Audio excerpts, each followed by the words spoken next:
Boa noite, pessoal. É com alegria que nós estamos chegando até você nesse momento e com a responsabilidade que nós temos de continuarmos aí os nossos estudos, hoje pelo livro de Eclesiastes. Eu já quero convidar você para que você esteja com o seu livro de Eclesiastes aberto aí, dentro da Palavra de Deus, e nós vamos compartilhar hoje assuntos interessantes que envolvem os direitos e os deveres do adorador, o compromisso que nós precisamos ter com Deus e a nossa vida diária com o Senhor, como bem orientados dentro dessa palavra. Então, dentro de Eclesiastes 5, nós vamos estar convidando você aí para estudarmos juntos. Então, há um tempinho aí que eu quero dar para você, para que você abra a sua Bíblia no livro de Eclesiastes, capítulo 5. E nós vamos ler dos versículos de 1 até o versículo de número 5. Tá bom?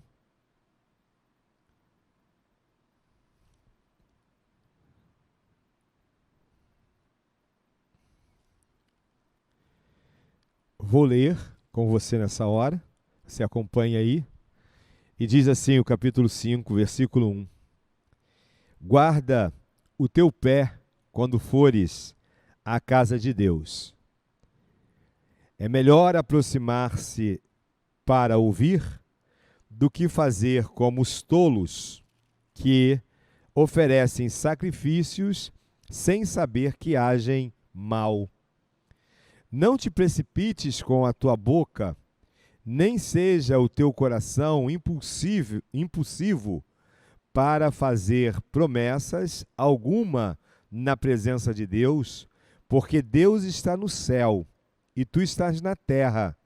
Portanto, sejam poucas as tuas palavras.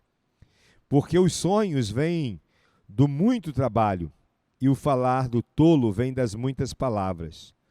Quando fizeres algum voto a Deus, não demores a cumpri-lo, porque ele não se agrada de votos de tolos. O que votares, trata de cumpri-lo. É melhor não fazer voto do que fazer e não cumprir. É muito interessante você parar e perceber aqui alguns pontos que são importantes e que eu quero destacar com você. Um dos pontos que eu quero destacar é que a nossa vida de adoração, como adorador do Senhor, como servo do Senhor, somente será verdadeira quando nós nos conscientizarmos dos nossos direitos e dos nossos deveres diante de Deus. Quando o autor de Eclesiastes, que você sabe muito bem, né, que esse livro ele tem como um termo que significa o homem da Assembleia. Então é necessário que a gente pare e pense alguns pontos assim bastante interessantes que o autor tenta trazer para nós como proposta de vida. Dos versículos 1, aliás, dos capítulos 1 até o capítulo 4, o autor vai tratar de algumas questões que para nós são importantes. Por exemplo, no capítulo de 1 até o capítulo 4, ele traz para a gente a ideia de que um conhecimento sem o temor de Deus não é sabedoria, é loucura. E a gente pode atentar muito bem para todas essas questões, por exemplo, quando o versículo 1, que mostra que Salomão estava escrevendo, diz assim: palavras do sábio, filho de Davi, rei em Jerusalém. Diz o sábio, que grande ilusão, tudo é ilusão. Que vantagem tem o homem em todo o seu trabalho, em que tanto se esforça debaixo dos céus? Gerações vêm, gerações vão, mas a terra permanece a mesma. Então ele vai mostrar, assim, essa questão da vida, como que a vida é frágil.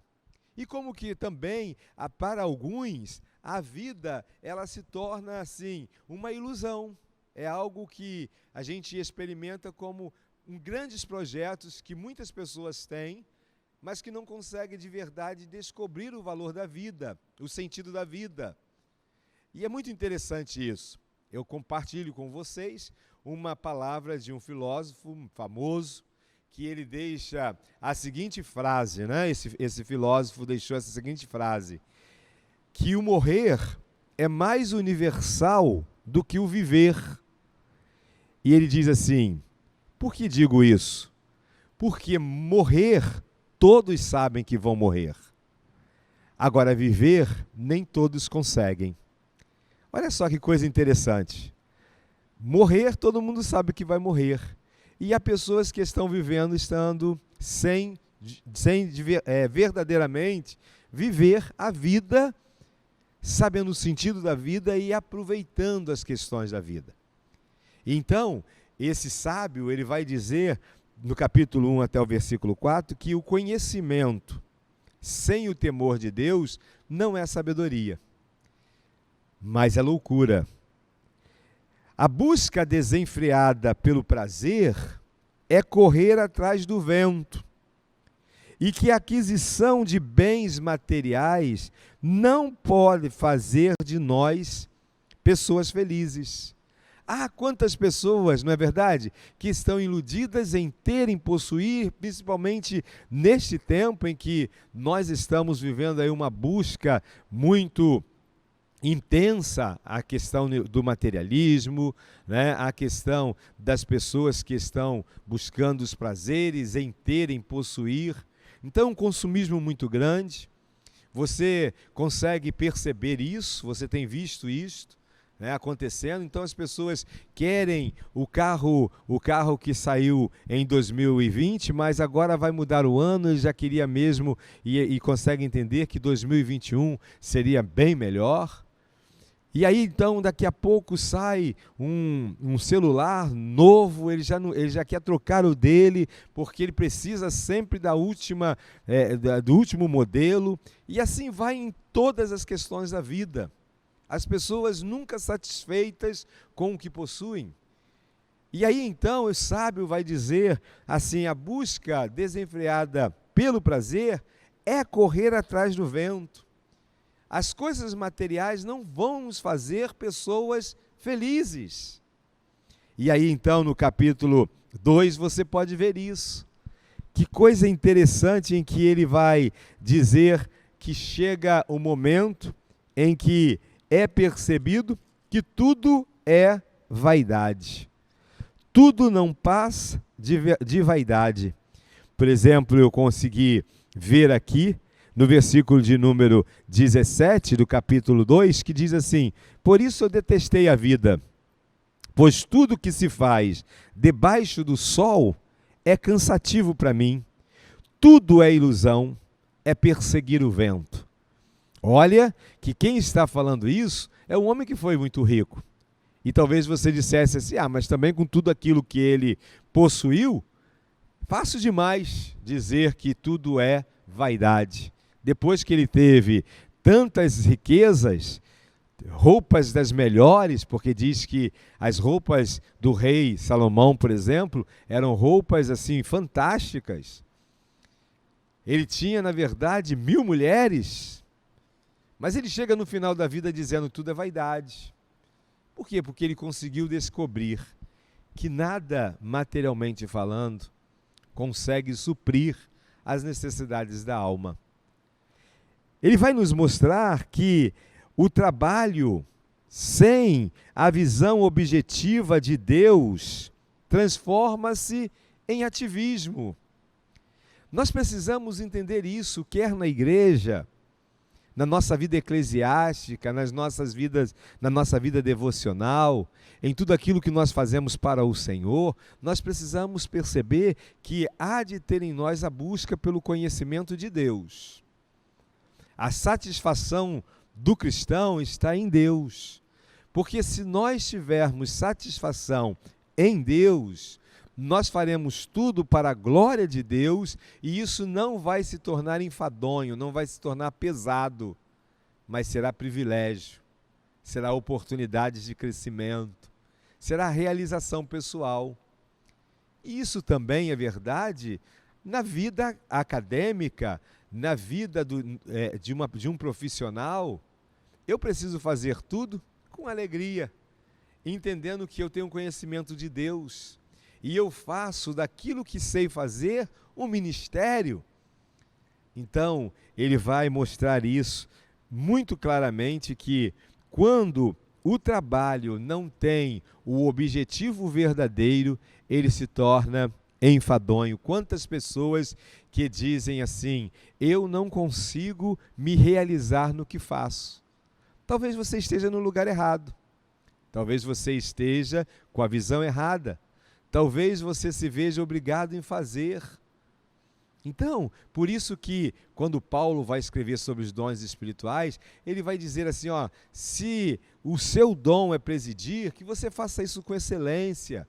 Se o seu dom é ensinar, que você faça disso um ministério, que você seja bom no ensino. Então, isso é muito importante, né? Você fazer tudo com excelência e procurando fazer tudo de forma bem feita, porque você se realiza no que faz. Uma outra coisa, então, é que no capítulo 5, aliás, no capítulo 3, vamos pensar nisso, no capítulo 3 ele vai dar uma ideia do que tudo tem dias certos, tudo tem seu tempo. E aí, se você conhece muito bem isso, há tempo para todas as coisas debaixo do céu. E aí ele vai ver que, no versículo 10, vai dizer assim: tenho visto a tarefa difícil que Deus deu ao homem para nela se ocuparem. Tudo o que ele fez é apropriado ao seu tempo. Também colocou a eternidade no coração do homem. Mesmo assim, ele jamais chega a compreender inteiramente o que Deus fez. A limitação da nossa mente. O nosso prazer é conhecermos Deus, mas precisamos prosseguir conhecendo Deus. Cada dia uma novidade para o conhecimento de Deus. Muito importante que você pense nisso. No capítulo 4, ele vai falar sobre os males e os sofrimentos da vida. E aí, nesse momento aqui, o autor de Eclesiastes está amargo. Sabe aquele dia que você acorda e não acorda bem? Pois é, ele viveu também esse momento. E Deus permitiu que isso também fosse escrito. Porque você vê aqui toda a amargura de quem escreve o Eclesiastes nessa hora. Esse livro da sabedoria, ele vai dizer exatamente assim: por isso eu considerei os mortos mais felizes dos que os que ainda vivem. E mais feliz do que ambos é o que ainda não nasceu, que não viu o mal que se faz debaixo do sol. Era como se ele tivesse decepcionado com a vida. Então ele faz disso e deste momento um momento amargo. Ed Renekiewicz vai dizer, por exemplo, que o livro de Eclesiastes é o livro mais azedo, né, da Bíblia, porque realmente aqui é o abrir do coração de um homem que experimentou todas as riquezas, que experimentou muitas questões, mas que consegue perceber que a vida tem muitos problemas, que o homem só se realiza com Deus, o homem só é aperfeiçoado por Deus, que riquezas não suprem as necessidades da alma, do interior.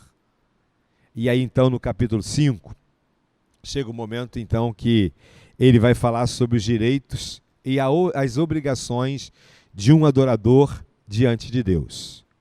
E é importante que você aprenda nesta noite que os atributos de Deus, como a santidade, a transcendência e a imanência, são três questões distintas dentro do capítulo 5. São três pontos que jamais eu posso esquecer na minha intimidade com Deus, porque elas, ou seja, estes atributos, eles vão me fazer entender sobre os direitos e as minhas obrigações como adorador diante de Deus. O que você talvez estivesse perguntando? Bom, santidade eu sei, que Deus é santo, 100% santo, não tem pecado, é perfeito em tudo que faz. Mas talvez você esteja me perguntando, e o que é transcendência? A transcendência é o que ultrapassa o conhecimento comum. Transcendente está acima de tudo, está acima de todos. Tem a inteligência máxima, consegue saber todas as coisas, e aí entra a onisciência de Deus e a onipotência de Deus. Ele pode todas as coisas. Então, ela vai além dessa questão, né, da experiência de um homem. Vai além disso. Agora, e a imanência? Se a transcendência é estar acima de, a imanência já é o contrário. A imanência é a qualidade de, ao mesmo tempo em que Deus está nessa posição em si mesmo, de todo-poderoso, Senhor dos senhores, que conhece todas as coisas e que pode todas as coisas, ele tem a oportunidade de, apesar deste poder, ele emana, quer dizer, ele está entre o seu povo.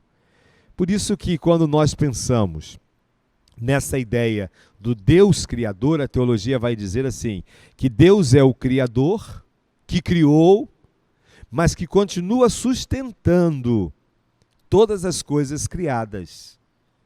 Deus criou, mas continua dirigindo todas as questões que foram criadas. Por quê? Porque Deus está em nós. Ele dirigiu o povo. O Espírito de Deus, desde lá da criação que pairava sobre as águas, o Espírito de Deus continua na história do homem. O Espírito de Deus continua sustentando o homem. Isso é imanência. Então, a primeira questão que eu preciso entender, então, dentro dessa minha obrigação, nesse meu direito, meu dever, como adorador de Deus, é que eu tenho uma obrigação de natureza político, social. O que é isso?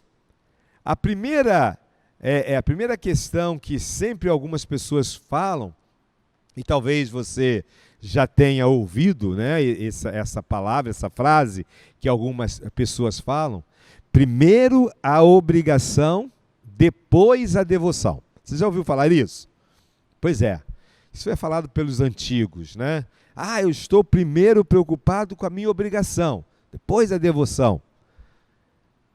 É como se umas pessoas dissessem assim, não, primeiro eu tenho que cuidar das coisas, das minhas coisas, e do meu trabalho, e da minha casa, e depois, então, é o momento da minha devoção. Para o autor de Eclesiastes, ele vai dizer que não. As duas coisas precisam caminhar juntas. Esse dualismo que separa a obrigação, ou seja, a vida social, da devoção, que é a vida espiritual, elas não podem ser vistas como coisas distintas.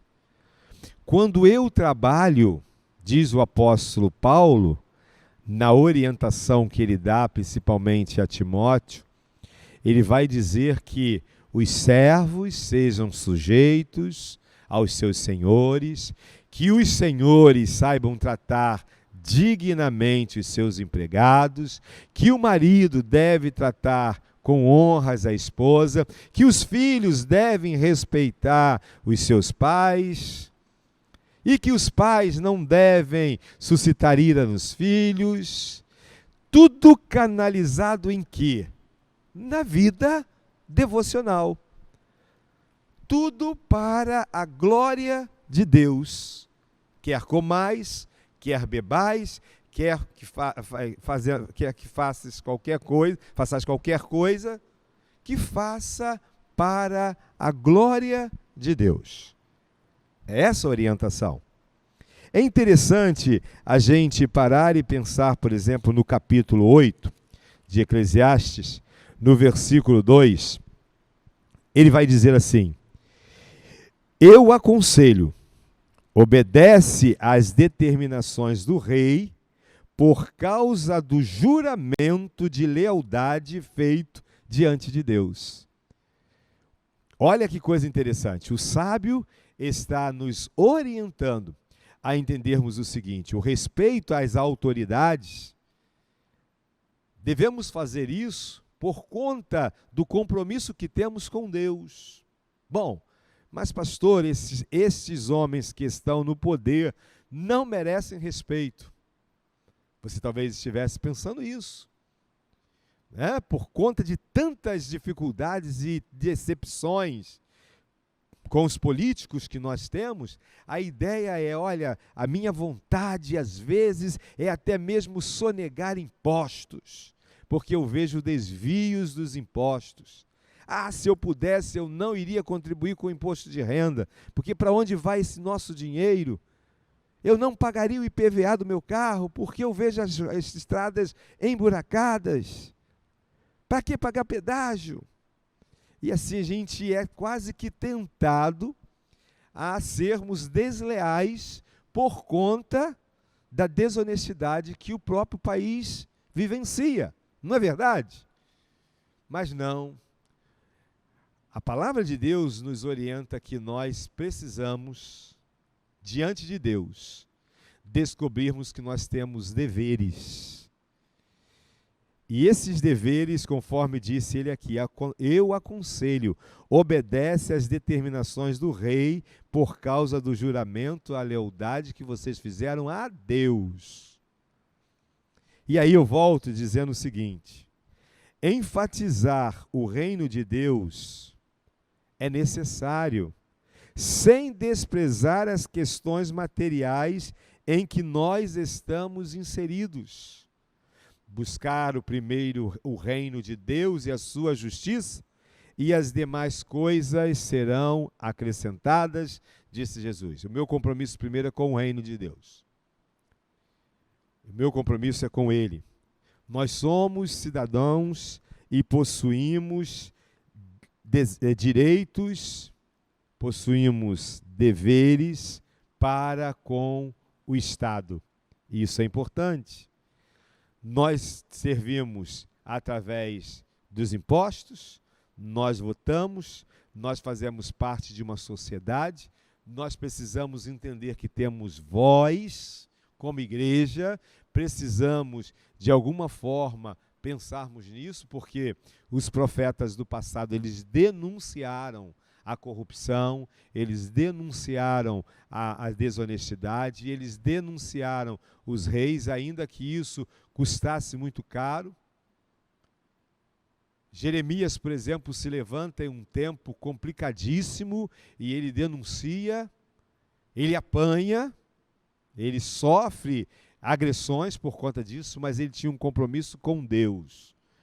E o que Deus estava mandando ele fazer, ele estava pronto para fazer, mas era um cidadão. Então, nós precisamos entender que nós temos obrigações sociais, temos obrigações de natureza religiosa. Além dessa obrigação político, civil, social, há também a natureza religiosa, espiritual, porque elas acontecem na dimensão do culto, da adoração. Há uma palavra hebraica que aparece aqui, que é shachar, que é prostrar-se diante de um superior. E aí no capítulo 5, versículo de número 1, vai dizer assim: guarda o teu pé quando entrares na casa de Deus. Naquele tempo ele tinha construído o templo, e aí ele queria que o povo entendesse assim, que não é entrar de qualquer maneira nos átrios de Deus. Hoje, nós entendemos isso claramente, porque nós percebemos e sabemos que a igreja somos nós, né? Então nós estamos num templo, e nós entramos num templo para adorarmos junto com a igreja. Mas independente disto, independente de estarmos com a igreja, o templo do Espírito Santo hoje somos nós. E nós temos uma responsabilidade, nós temos uma obrigação de nos prostrarmos diante de alguém que conhecemos como superior a nós. que é capaz de entender isso. Lembra-te do Senhor teu Deus. Lembra-te para te santificar.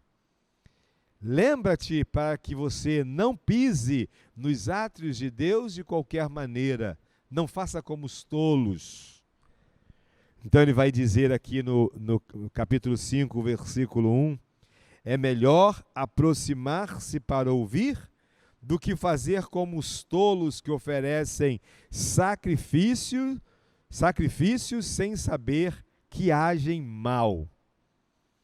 O que nós estamos entendendo é o seguinte: adorar a Deus no seu santo templo exige de nós a obrigação de sermos confrontados com a santidade de Deus. Não é de qualquer maneira, não é de qualquer forma. E eu acho isso muito interessante. Vamos pensar num culto público, agora num culto presencial.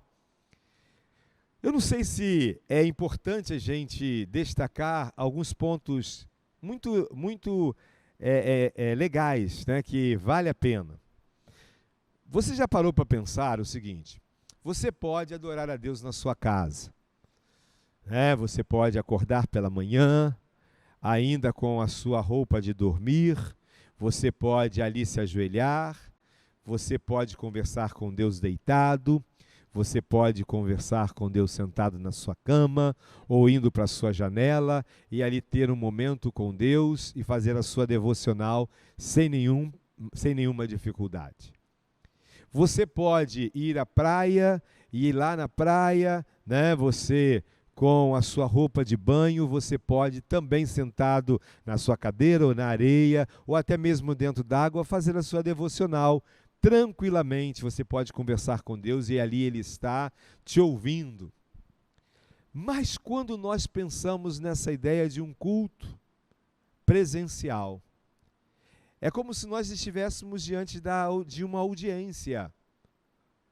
E nós somos os adoradores.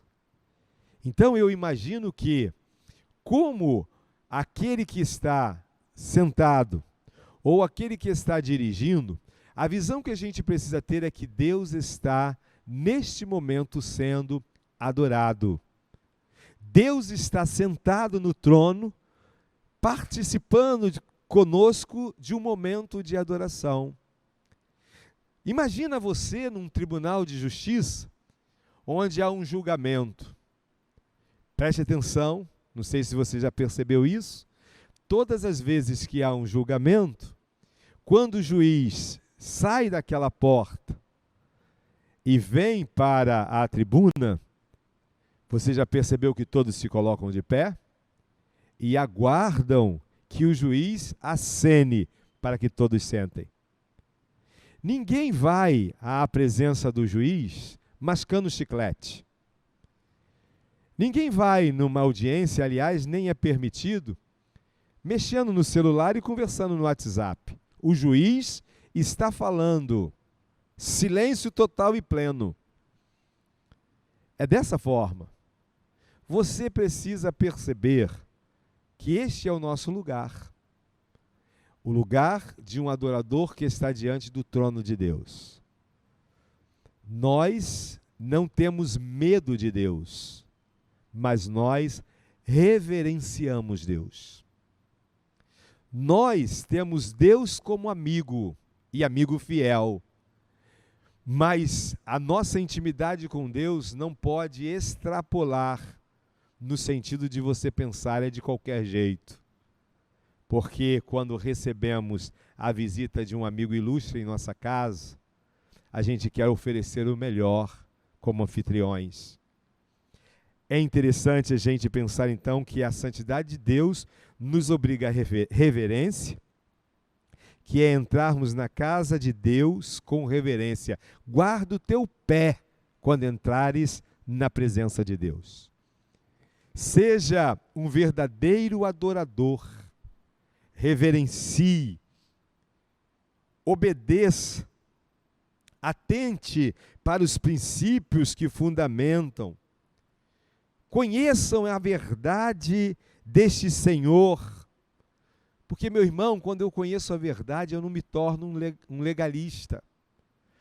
O conhecer a verdade me livra de um legalismo. Deus não tem prazer no legalismo. O que é o legalismo? É você apenas ser conhecedor frio, sem coração. Conhecedor que conhece a palavra de Deus, mas que não é capaz de viver o amor do conhecimento. Aí se torna legalista. Aí não consegue perceber as coisas com um olhar que vai além da lei. Por isso que, para os fariseus, eles não conseguiam compreender Jesus dizer para a mulher: vai, os teus pecados estão perdoados. Por isso que eles não conseguiam compreender aquele paralítico que desce pelo telhado, porque os 4 que levavam não conseguiram entrar na casa. Por isso que eles não conseguiram entender quando Jesus disse assim: os teus pecados estão perdoados.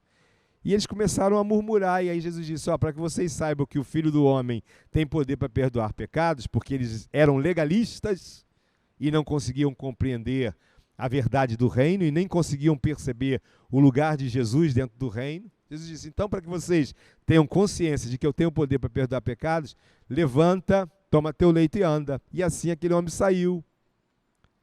Porque ali tinha um grupo de pessoas que estavam ouvindo, mas não tinham guardado o pé, não tinham guardado a vida, não tinham se quebrantado diante de Deus. Uma outra questão é que a gente pode entender que quando a gente pensa nessa questão de legalismo, o legalismo sem prática vivencia algo frio, sem amor, sem consenso, sem consciência. Lembra daquele momento em que aquele fariseu está orando, batendo ali no muro, dizendo: eu não sou como este pecador, eu entrego os meus dízimos, eu conheço a lei, eu desde pequeno fui criado na tua casa, eu não sou como estes. E do outro lado alguém batia no peito e dizia: tem misericórdia de mim, pobre pecador. Aí Jesus disse: aquele sim foi justificado, aquele sim foi perdoado. Deus aceitou o culto daquele que dizia: tem misericórdia de mim, pobre pecador. Porque ele conhecia naquele momento quem ele era. Ele conhecia através da obediência que ele era um pecador. É isso que Deus quer.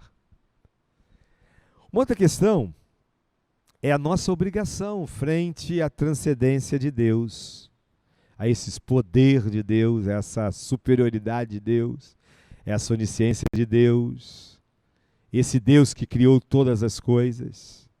Eu preciso entender que Deus é o Criador. E no versículo 2, parte B, vai dizer assim: não te precipites com a boca, nem seja o teu coração impulsivo para fazer promessa alguma na presença de Deus, porque Deus está no céu e tu estás na terra, porquanto sejam poucas as tuas palavras. Olha só, a transcendência de Deus. Deus está no céu e você está na terra. Mas esse Deus que está no céu está ouvindo o que você está falando. Então aqui, o sábio está falando para nós o seguinte: olha, Deus está acima de todos, mas se faz conhecer por meio da sua graça, da sua misericórdia e hoje por meio de Cristo Jesus. Deus se tornou um homem e habitou entre nós, mas jamais um homem se tornará um Deus. Porque quem pensou ser igual a Deus foi expulso. Nós precisamos ter essa visão neste tempo. Como o sábio disse: quando você chegar na presença de Deus, não abra sua boca para fazer votos que você não vai cumprir, porque Deus não tem prazer nisso. Deus quer que nós nos apresentemos a Ele com um coração, ainda que em silêncio, porque Ele conhece o nosso silêncio. Mas é muito interessante pensar, Deus está no céu, porque aí Ele mostra a transcendência de Deus, mas ao mesmo tempo ouvir de Deus. Uma outra questão é a obrigação diante da imanência de Deus. Então, ao mesmo tempo que Deus é transcendente, Deus é imanente. Por quê? Porque Deus está próximo. Olha no versículo 4.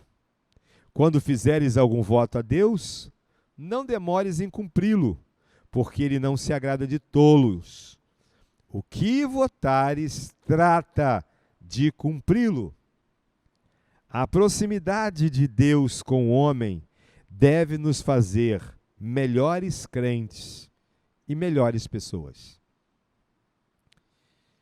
Se é que a gente pode pensar em ser um melhor crente como se fosse uma outra pessoa. Não. Deus nos responsabiliza a sermos melhores crentes. Porque sendo melhores crentes, melhores cristãos, nós seremos pessoas cheias de Deus, fazendo a diferença em todo o tempo. E aí a gente para e pensa no valor das orações e dos votos. Então é muito importante porque a gente precisa compreender isso. Nós estamos num tempo em que as pessoas falam assim, eu fiz um voto com Deus. Mas interessante porque essa ideia de votos era uma coisa lá do Antigo Testamento. Era muito comum o povo de Israel votar coisas, né? E a ideia mesmo da promessa, né? Que também é muito comum na Igreja Católica. Eu fiz promessa que se meu filho, então eu vou fazer isso, isso, isso. Mas também no meio evangélico, então, tem a ideia dos votos e dos propósitos. Não que isso seja errado. Eu acho que não é errado, é uma questão pessoal. Porém, é muito claro em dizer assim, se você fizer um voto a Deus, não tarde em cumprir. Porque Deus não tem prazer na mentira, nos lábios mentirosos. Aí, às vezes, você encontra pessoas que dizem assim, olha, eu fiz um voto a Deus, estou desempregado, mas se Deus responder a minha oração e me der um emprego, eu já disse para Deus, nunca deixarei de ser um dizimista. Aí ele ou vai entregar o dízimo, porque ele tem medo de perder o emprego e Deus castigar, ou ele vai entregar o dízimo, mas daqui a pouco ele vai começar a falhar na entrega dos dízimos. Porque ele falou aquilo de forma precipitada. Já viu alguém que tem vontade de comprar um carro? Aí diz, olha, se eu comprar um carro, meu carro é a serviço de Deus. Esse meu carro é consagrado a Deus. Aí o primeiro apelo que é feito, precisamos levar alguém no hospital. Aquele irmão que tinha dito que o carro seria a serviço de Deus, passa a não ser mais a serviço de Deus, porque ele já não vai mais disponibilizar. Falando isso aqui, eu lembrei de algo muito interessante que aconteceu quando eu fui missionário lá no Maranhão. Eu fui convidado para pregar numa série de conferências naquela época, uma série de mensagens, em uma igreja em Imperatriz.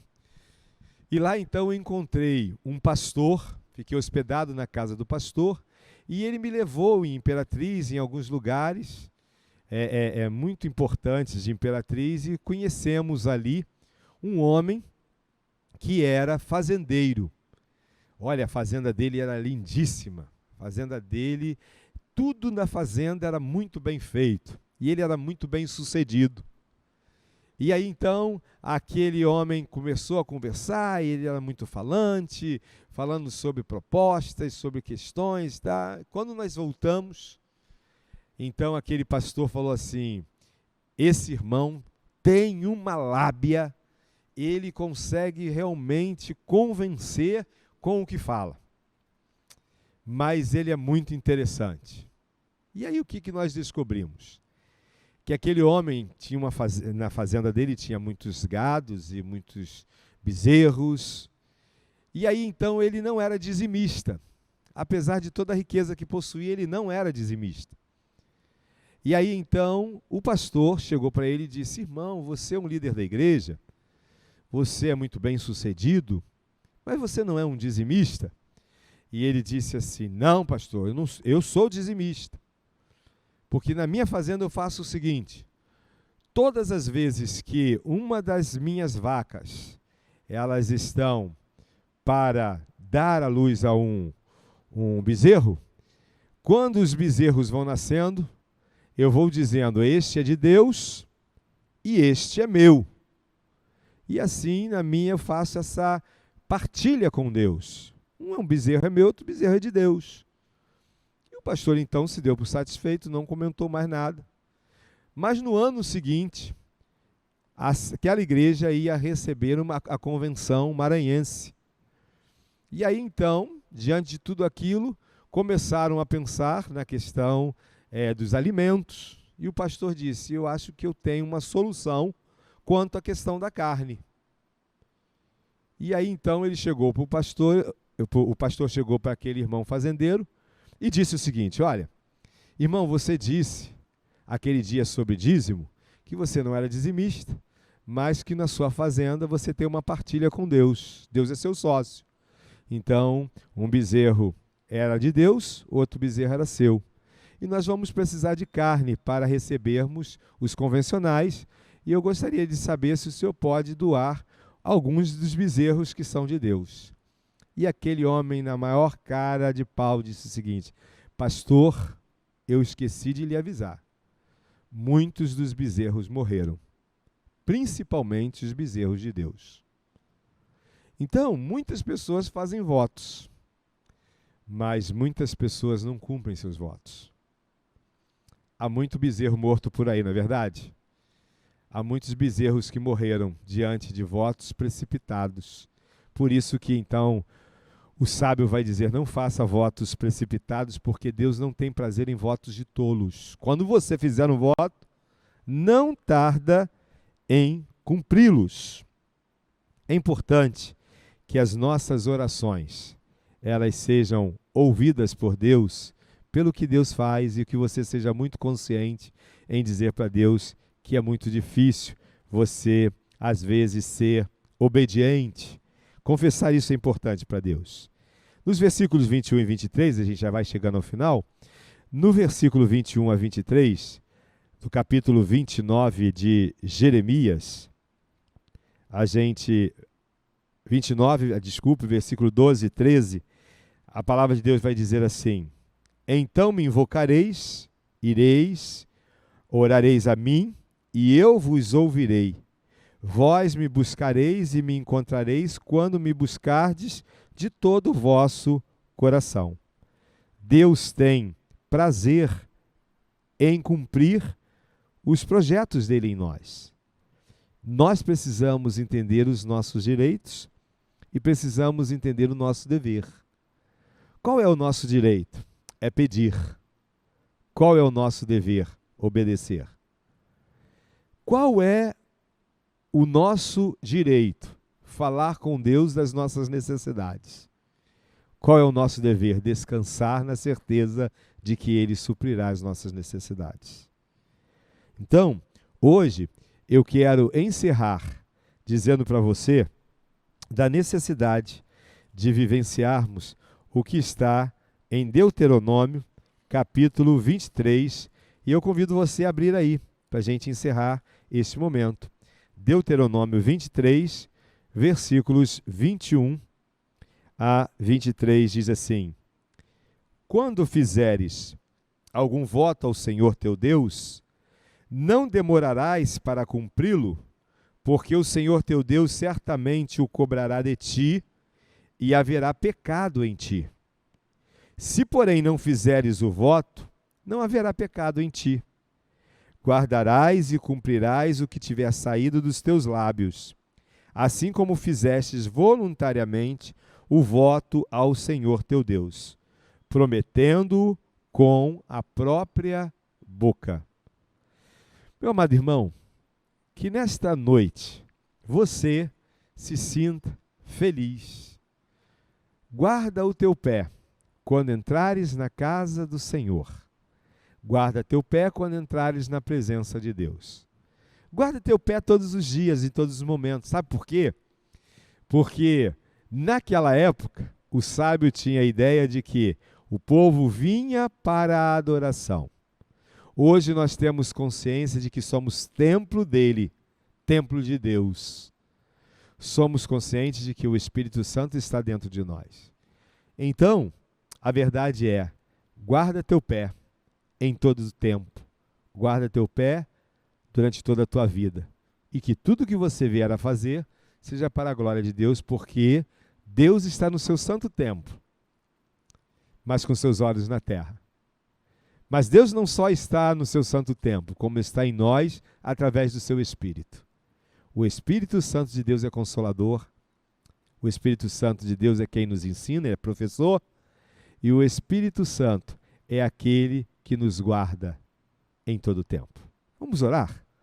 Pai, em nome de Jesus, obrigado pelo ensinamento que Eclesiastes capítulo 5 nos ensina, mas muito obrigado pelos capítulos de 1 até o capítulo 4, que tão claramente nos fala sobre tudo aquilo que a vida nos traz, muitas vezes como uma fantasia. Nos ensina, ó Deus, a sermos gratos. Nos ensine, ó Deus, a sermos pessoas obedientes, a cumpridores dos nossos direitos e deveres, e que o Senhor nos ensine a sermos responsáveis em obediência ao Senhor. Continue nos abençoando, pois oramos em nome de Jesus. Amém, Senhor. Amém. Que Deus lhe abençoe. Até a próxima aula.